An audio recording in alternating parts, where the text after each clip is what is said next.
আসসালামু আলাইকুম।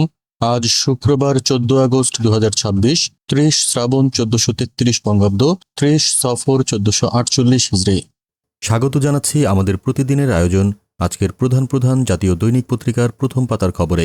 আমার দেশের প্রধান শিরোনাম, প্রধানমন্ত্রীকে সফরে নিতে দিল্লির নানামুখী তৎপরতা। এই খবরে বলা হচ্ছে, হাসিনার রাজনীতি নিয়ন্ত্রণ ও হাদির খুনিদের ফেরত পাঠানো হতে পারে। প্রধানমন্ত্রীর দিল্লি সফরের এটা উপযুক্ত সময় নয় বলেছেন ডক্টর দিলারা চৌধুরী। প্রধানমন্ত্রীর সফরের জন্য ঢাকাকে প্রলুব্ধ করছে দিল্লি, বলেছেন এম শহীদুজ্জামান। মন্ত্রিসভায় রদবদলের আলোচনা তুঙ্গে। এই খবরে বলা হচ্ছে, হাই প্রোফাইল মন্ত্রণালয়ে আসছে নতুন মুখ, 180 দিনের মূল্যায়ন শেষ পর্যায়ে। ইউএস বাংলাদেশ বিজনেস প্রতিনিধি দলের সঙ্গে বৈঠক। মার্কিন কোম্পানিকে বিনিয়োগ বাড়ানোর আহ্বান প্রধানমন্ত্রীর। বঙ্গভবনের পথে মির্জা ফখরুল, বিএনপি মহাসচিব হতে পারেন রিজভী। গ্যাসের জন্য হাহাকার, পাল্লা দিয়ে বাড়ছে লোডশেডিং। এ খবরে বলা হচ্ছে, বিদ্যুৎ কেন্দ্রে চাহিদার মাত্র 40% গ্যাস সরবরাহ। সার কারখানার গ্যাস বিদ্যুতে দিয়েও উৎপাদন বাড়ছে না। বিদ্যুতের বড় অংশ টেনে নিচ্ছে ব্যাটারি চালিত রিকশা। দিন গোনা ছাড়া আর কোনো উপায় নেই, বলেছেন জ্বালানি মন্ত্রী। চট্টগ্রামে ব্যাংকের ভল্ট থেকে 4 কোটি টাকা উধাও, 1000 টাকার বান্ডিলে 100 টাকার নোট।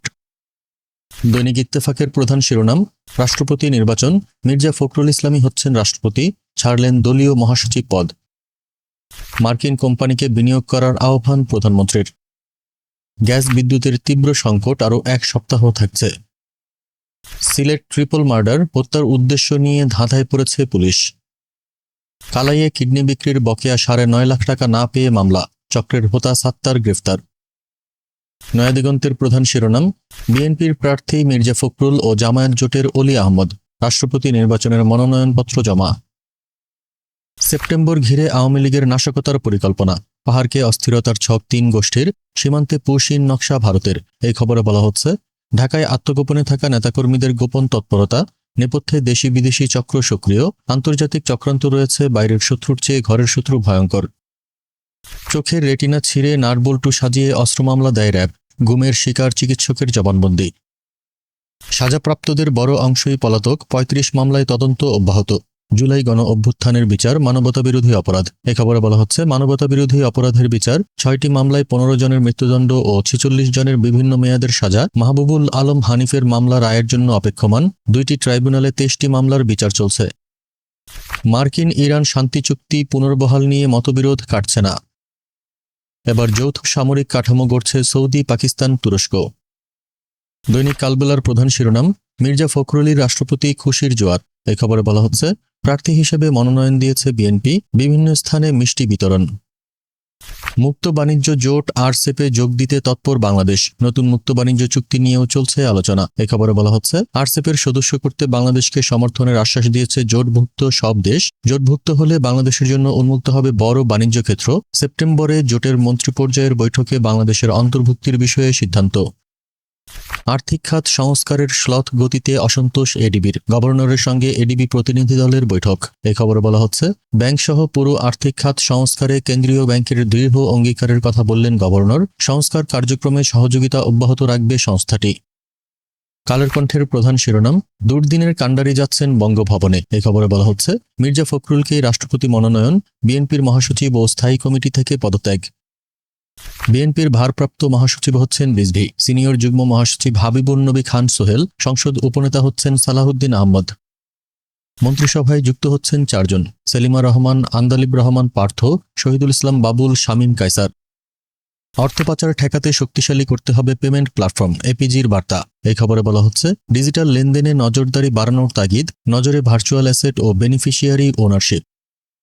জ্বালানি সংকট মোকাবেলায় জরুরি পদক্ষেপের সুপারিশ, সিপিডির সংলাপ। লোডশেডিং ব্যবস্থাপনা ও অপেক্ষা করা ছাড়া আপাতত উপায় নেই, বলেছেন জ্বালানি মন্ত্রী। সমকালের প্রধান শিরোনাম, বেশিরভাগ শিল্পে উৎপাদন বন্ধ। এই খবরে বলা হচ্ছে, মেঘনা ও টিকে গ্রুপের সব ভারী কারখানা বন্ধ। আরএফএল গ্রুপের উৎপাদন 50%-এর নিচে। নারায়ণগঞ্জ অঞ্চলে ভারী শিল্পের প্রায় সব কারখানা বন্ধ। গাজীপুরে 525, হবিগঞ্জে 171 কারখানা বন্ধ। রাজপথ থেকে বঙ্গভবনের পথে মির্জা ফখরুল, রাষ্ট্রপতি নির্বাচনে 3 মনোনয়নপত্র জমা। জ্বালানি সংকট শুধু সাময়িক সরবরাহ ঘাটতি নয়, কাঠামোগত সমস্যা, সিপিডির আলোচনা। এই খবরে বলা হচ্ছে, 2031 সালের মধ্যে ফুরিয়ে যেতে পারে গ্যাসের মজুত। 2029 সালের মধ্যে আরও 3 টার্মিনাল নির্মাণ, 3 ধাপে সমস্যা সমাধানের সুপারিশ।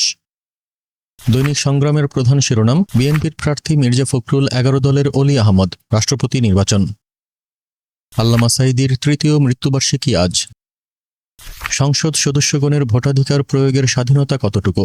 এই খবরে বলা হচ্ছে, রাষ্ট্রপতি নির্বাচন 70 অনুচ্ছেদ নিয়ে বিতর্ক।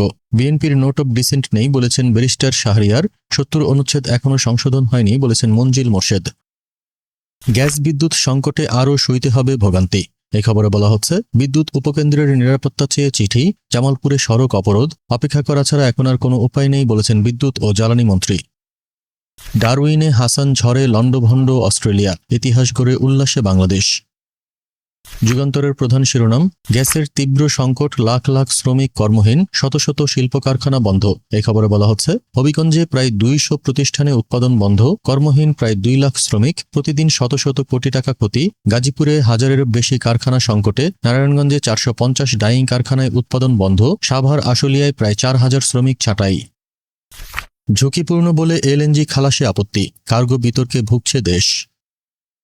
রাষ্ট্রপতি পদে শপথের অপেক্ষায় মির্জা ফখরুল, 20 আগস্ট ভোট।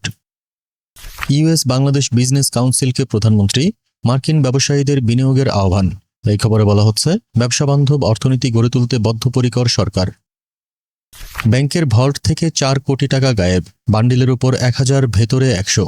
এই খবরে বলা হচ্ছে, চট্টগ্রামে অগ্রণী ব্যাংকের ক্যাশ ইনচার্জ সহ 2 জন গ্রেফতার, টাকা সরিয়ে গরুর খামারে বিনিয়োগ। এই ছিল আজকের প্রধান প্রধান জাতীয় দৈনিক পত্রিকার প্রথম পাতার খবর। আগামীকাল আবার আমরা হাজির হব নতুন সব সংবাদ নিয়ে। সেই পর্যন্ত দেশজগৎ নিউজের সাথেই থাকুন। ধন্যবাদ।